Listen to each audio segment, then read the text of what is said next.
I practice Buddhism, but I do not have any depth in any religious studies. I am truly a secular person. I believe in all the religions, the Hinduism, Buddhism, Sikhism, Islam.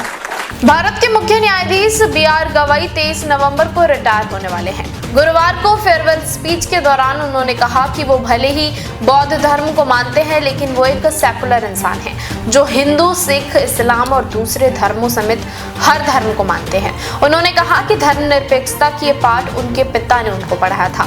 उनके पिता भी धर्मनिरपेक्ष थे और doctor Bhimrao Ambedkar के अनुयायी थे। CJI Gavai ने कहा कि जब मैं बड़ा हो रहा था तब मेरे पिता राजनीतिक कार्यों के लिए अलग अलग जगहों पर जाते थे।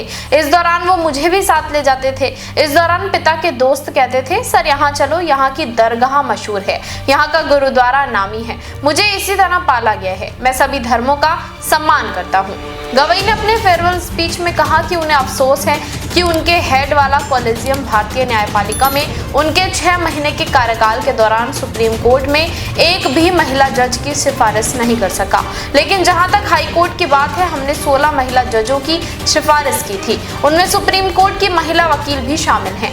इसलिए मेरे कॉलेजियम ने हमेशा महिला सदस्यों को बड़े पैमाने पर प्रतिनिधित्व देने में विश्वास किया है। चीफ जस्टिस ने आगे कहा कि करीब 2 दशक तक जज रहने के बाद आज वो जो कुछ भी हैं वो इस संस्था की वजह से हैं। चीफ जस्टिस ने कहा, मुझे देश में न्यायपालिका का शुक्रिया अदा करना चाहिए। चीफ जस्टिस ने कहा, म्यूनिसिपल स्कूल में पढ़ने से लेकर देश के सबसे ऊंचे जुडिशियल ऑफिस तक पहुंचने का उनका सफर भारत के संविधान और न्याय, स्वतंत्रता, समानता और भाईचारे के मूल्यों की वजह से मुमकिन हुआ। हर समय गाइड किया। चीफ जस्टिस गवई ने इस बात पर भी जोर दिया कि सुप्रीम कोर्ट को कभी भी किसी एक व्यक्ति, जिसमें भारत के चीफ जस्टिस भी शामिल हैं, उसके आसपास सेंटर नहीं किया जाना चाहिए। उन्होंने इस बात पर जोर दिया कि फैसले पूरे कोर्ट के साथ मिलकर लिए जाने चाहिए और ज्यूडिशरी का काम सभी स्टेक होल्डर्स की भागीदारी पर निर्भर करता है, जिसमें जज, बार, रजिस्ट्री और स्टाफ शामिल है।